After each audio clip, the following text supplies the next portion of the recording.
This is perfectly timed because Novogratz has been the piñata of Bitcoin when it goes down. It's been the genius of Bitcoin when it goes up. And all of a sudden, Larry showed up at the door to say, hey, big, respectable firms can prosecute and do Bitcoin. Link Lawrence Fink of BlackRock to Mike Novogratz.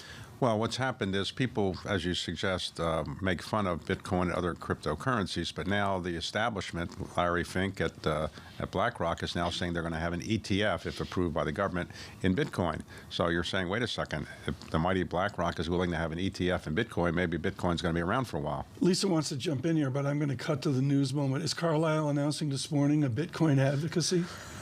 No, I don't think so. But there's no doubt that Bitcoin is something that I wish I had bought it at $100 a Bitcoin when Mike Novogratz started buying it. It's now at $29,000.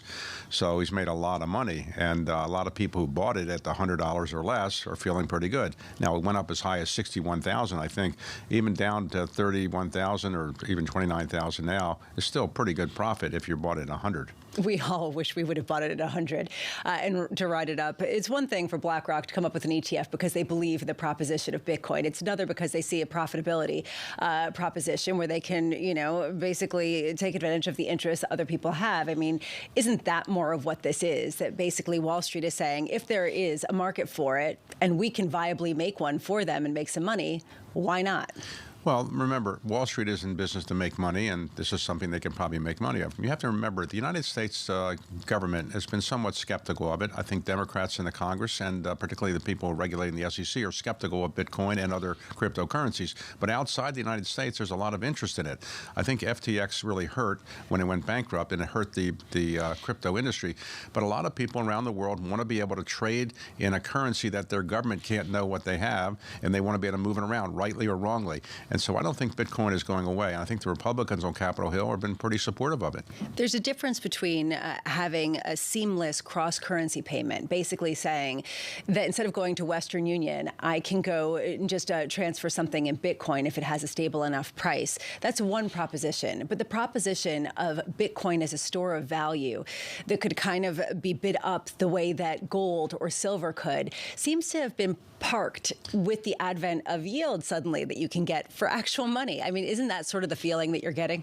Well, there's no doubt that when interest rates are as high as they are, you don't need to have gold or other kinds of things to get you some solid return, because when you get 5% on treasuries, but eventually 5% will be coming down at some point, I don't think Bitcoin or cryptocurrencies that are the better ones, the better known ones, Bitcoin and so a number of others, are going to go away. There's enormous interest around the world in being able to have something you can transfer without the government knowing about it and keep it private. And, you can say people shouldn't do that, but that's not going to stop people from doing it.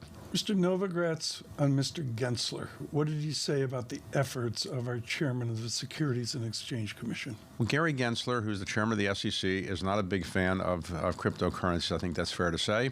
But he lost a major case recently in court where he was trying to argue that one of the cryptocurrencies, Ripple, was a security, and he lost that case.